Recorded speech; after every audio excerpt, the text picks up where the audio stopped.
नमस्कार मित्रों, सभी का स्वागत है आपके अपने चैनल पर। यहाँ हम बात करेंगे बोर्ड की कॉपी का कवर पेज कैसे भरें। एक गलती अगर आप करते हैं तो कॉपी रिजेक्ट हो जाती है, इस तरीके की चीज़ें रहती हैं, तो उसे बहुत केयरफुली बोर्ड की कॉपी को भरना होता है हाई स्कूल इंटरमीडिएट में।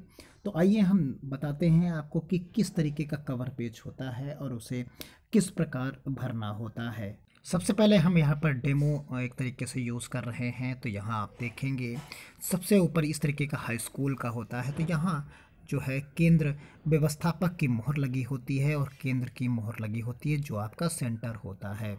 ये हम हाई स्कूल की बात कर रहे हैं। यहाँ पर 1 नंबर पर परीक्षार्थी का अनुक्रमांक होता है, दूसरे पर उसे शब्दों में लिखते हैं, फिर उसे विषय एवं प्रश्न पत्र का लिखना होता है, इसके बारे में हम बताएंगे।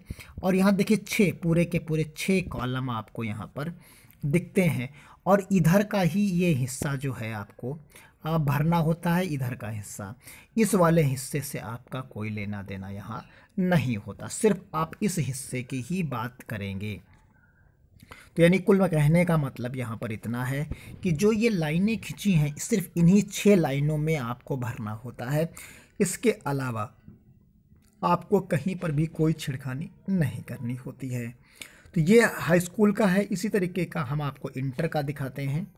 इसी तरीके का इंटर का आप देख सकते हैं। तो इंटर में भी ये 6 कॉलम आपको यहाँ पर दिखते हैं। तो ये 6 कॉलम आपको यहाँ पर भी दिखते हैं। उसके नीचे कक्ष निरीक्षक का भी आपको दिख जाता है। तो आप 6 कॉलम है, सभी को भरने का तरीका सबका एक ही है, जैसे हमने एग्जाम्पल के तौर पर यहाँ पर लिया है। तो आप देख सकते हैं परीक्षा का अनुक्रमांक हमने एक नॉर्मली ऐसे लिख दिया है।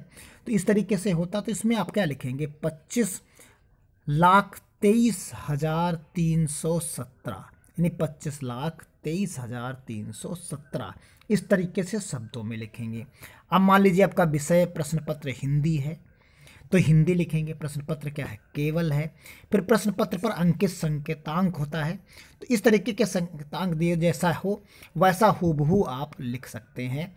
ये तो एक डेमो है, एक तरीके से बनाया गया है, ये ओरिजिनलिटी नहीं है। तो इस तरीके से जो आपके प्रश्न पत्र पे होगा उसे हूबहू वैसा ही लिखना है। और सभी में एक जैसा नहीं होता है क्योंकि ये हर पेपर में बदल जाता है। और तो सेट के हिसाब से चीज़ें होती हैं। परीक्षा का दिन आपका जो है, जैसे हमने यहाँ सोमवार लिख दिया, तो कोई ना कोई परीक्षा का दिन आपका होगा, वो परीक्षा का दिन लिख देना है आपको वहाँ पर। और फिर उसके बाद आप परीक्षा की तिथि एवं पाली लिखेंगे। तो परीक्षा की तिथि जो भी आपकी रही हो वो आप लिख सकते हैं। पर केंद्र का नाम, जहाँ पर आप परीक्षा दे रहे हैं उस विद्यालय का नाम आपको अब भरना है। और नीचे कक्ष निरीक्षक भरें, तो यहाँ पर आपको कोई भी चीज़ नहीं भरनी है। तो इस प्रकार आप आसानी से इसे भर सकते हैं बिना किसी त्रुटि के, और आपको किसी भी प्रकार की दिक्कत नहीं होगी। अगर कहीं कन्फ्यूजन होता है तो आप कक्ष निरीक्षक, जो कक्षा निरीक्षक होता है, उससे आप पूछ सकते हैं। वो बता देगा कि यहाँ पर आपको क्या क्या चीज़ें कहीं पर गड़बड़ी तो नहीं है, उसे आप दिखा सकते हैं। तो मिलते हैं इस तरीके की अगली अपडेट के साथ, तब तक के लिए धन्यवाद। जय हिंद, जय भारत।